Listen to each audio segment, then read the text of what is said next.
Microsoft said on Wednesday that Russian online campaigns to influence the upcoming U.S. presidential election kicked into gear over the past 45 days, but at a slower pace than in past elections. Russia-linked accounts are disseminating divisive content aimed at U.S. audiences, including criticizing American support of Ukraine in its war with Russia, researchers at the tech giant said in a report.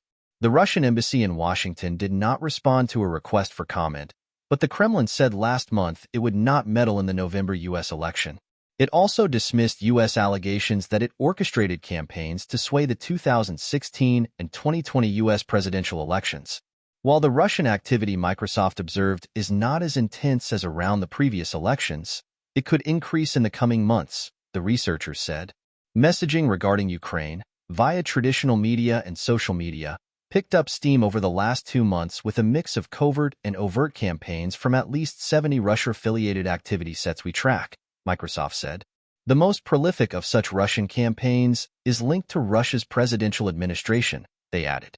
Another one is aimed at posting disinformation online in various languages, with posts typically starting with an apparent whistleblower or citizen journalist posting content on a video channel. That content is then covered by a network of websites that include DC Weekly, Miami Chronicle, and the Intel Drop.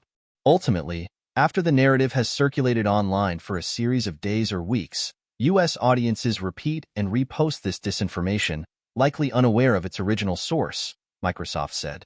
A notable uptick has been seen in hacking by a Russian group Microsoft calls Starblizzard, or Cold River, which is focused on targeting Western think tanks, the company said. Starblizzard's current focus on U.S. political figures and policy circles may be the first in a series of hacking campaigns meant to drive Kremlin outcomes headed into November. Malicious use of artificial intelligence by foreign rivals targeting the U.S. election is a key concern cited by American political observers, but Microsoft said it found that simpler digital forgeries were more common than deepfakes. Audio manipulations have a bigger impact than video, it added. Rarely have nation-states' employments of generative AI-enabled content achieved much reach across social media, and in only a few cases have we seen any genuine audience deception from such content, the researchers said. The simplest manipulations, not the most complex employment of AI, will likely be the pieces of content that have the most impact.